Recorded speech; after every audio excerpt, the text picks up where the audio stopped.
Cellphone பேசியபடி லாரியை ஓட்டிச் சென்ற ஓட்டுநருக்கு அபராதம் விதிக்கப்பட்ட நிலையில் போக்குவரத்து பெண் உதவி ஆய்வாளரை கண்டெய்னர் லாரி உரிமையாளர்கள் சூழ்ந்து கொண்டு வாக்குவாதத்தில் ஈடுபட்டனர். மணலி விரைவு சாலையில் உதவி ஆய்வாளரை சூழ்ந்தவர்கள் தங்களது வண்டிக்கே இன்சூரன்ஸ் முடிந்து ஓராண்டு ஆகிவிட்டதாக கூறி வாக்குவாதத்தில் ஈடுபட்டனர்.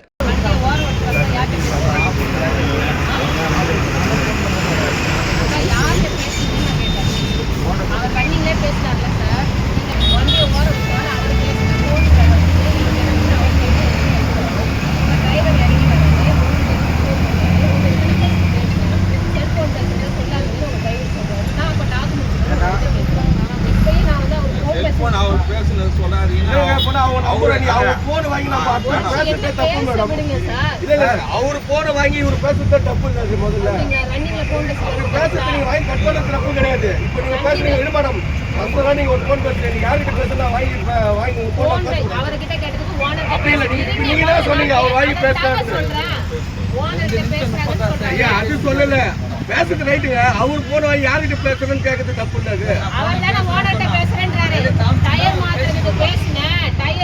ஓனர் நம்பர் வாங்கி பேசுறது தப்பு இல்ல மேடம். டிரைவர் கிடைக்கிறதே கஷ்டம் மேடம். நீங்க வண்டி புடிச்சு பண்ணீங்கன்னா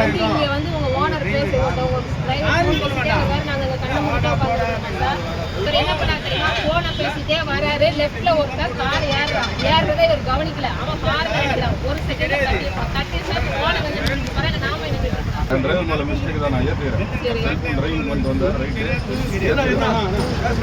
அரசாங்கமே வந்து ஸ்மார்ட் ஃபைன் கட்டணும். எத்தனை கேஸ் அந்த வண்டியில ஃபைன் பண்ணி எத்தனை இருக்கட்டும் மேடம். எஃப்சி பண்ணப்போ நாங்க கட்டிக்கிறோம். உடனே கட்டணும் இல்ல உடனே கட்டணும் அரசாங்கம் கொடுத்துருக்காங்க. ஏதாச்சும் ஜியோ இருக்கா? ஜியோ இருக்கா? எங்க இருந்தாலும் ஆன்லைன் கேஸ் போட்டு ஃபைன் கட்ட சொல்லி ஏதோ ஒரு ஜியோ காட்டுங்க. ஆன் த ஸ்பாட்ல வந்து ஃபைன் கட்ட சொல்லி ஏதோ ஜியோ காட்டுங்க. நாங்க எஃப்சி எந்த வண்டி எஃப்சிஎல் வண்டிய ஒரு செகண்ட் அது வந்து 2 நாள் ஒரு செகண்ட் 2 நாள் நான் சொல்றது கேளுங்க. 2 days தான் 2 நாள் தான் போராயிடுச்சு. நீங்க சொல்ற மாதிரி 1 வருஷம் 6 மாசம் எஃப்சிஎல் ஒரு வண்டியை டிடெக்ட் பண்ணுங்க. எத்தனை பேர் சிறைப்பிடிங்க வண்டியை. நாங்க வந்து எல்லாமே வருஷத்துக்குள்ள பண்ணிட்டு இருக்கோம். ஈவன் நீங்க ஓட்டுற பைக்கு உங்களுக்கு இன்சூரன்ஸ் இருக்கா? உங்க வண்டிக்கு இன்சூரன்ஸ் இருக்கா காட்டுங்க. உங்க வண்டிக்கு இன்சூரன்ஸ் பொல்யூஷன் காட்டுங்க. பொல்யூஷன் இல்ல இன்சூரன்ஸ் இல்ல மாற்றி காட்டுங்க. நீங்க வந்து உங்க வண்டி ஒரு அரசாங்க ஒரு இன்சூரன்ஸ் வச்சு ஓட்டுறாங்களா? பொல்யூஷன் இருக்கா வண்டிக்கு? நீங்க ஓட்டுன ஆக்சிடென்ட் ஆகுதா?